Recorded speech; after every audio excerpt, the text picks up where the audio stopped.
Now, let's turn to an extraordinary story coming out of England yesterday from an inquest of a 31-year-old man who died after he was strangled by his pet python.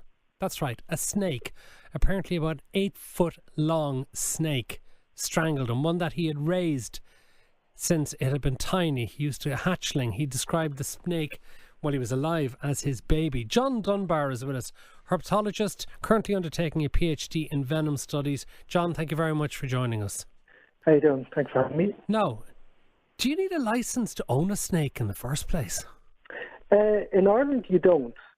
In the UK, you need a DWA, which is for a certain amount of snakes that are registered and considered potentially dangerous, i.e. your venomous categories. Okay, is a python venomous? A python's not venomous. So a python is a constrictor, like many other snakes, anacondas, right down to your common corn snake. They kill their prey exactly through asphyxiation. So they will wrap around the prey and constrict, and they will restrict airflow, blood flow, and eventually result in death from asphyxiation. Which appears to be what happened to this unfortunate man. But he had raised the snake apparently since it was a hatchling. Would the snake have recognised him? Would it be possible for the snake to have had any affection for him? Yes, absolutely. The snake most likely would recognise him.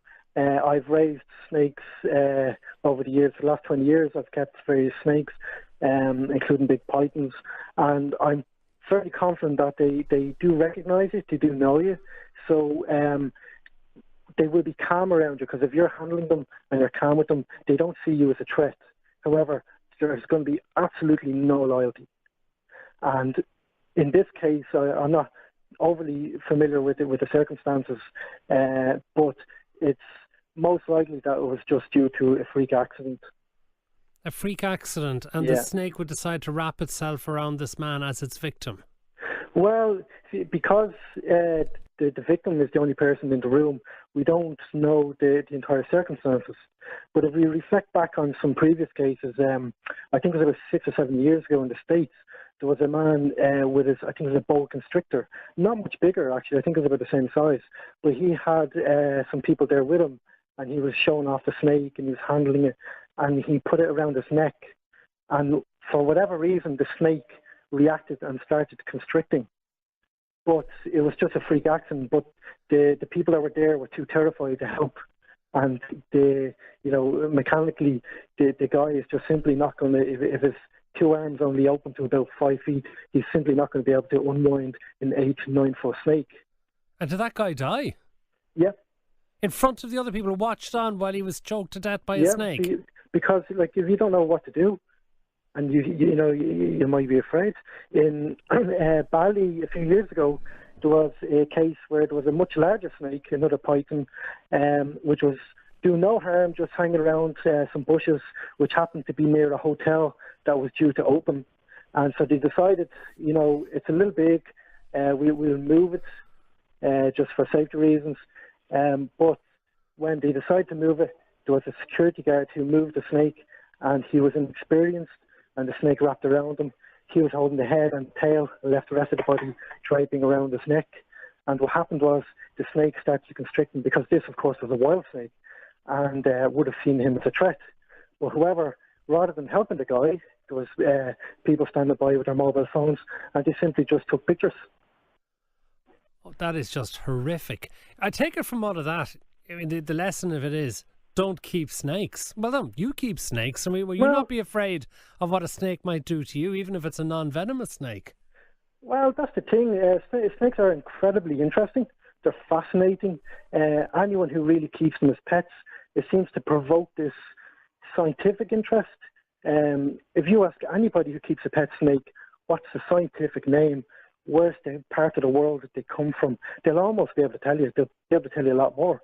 And a lot of people I know have actually gone on into down the road of science, taking a degree simply because of their interest in reptiles. And I have a 2-year-old boy at home, and I have a little girl on the way.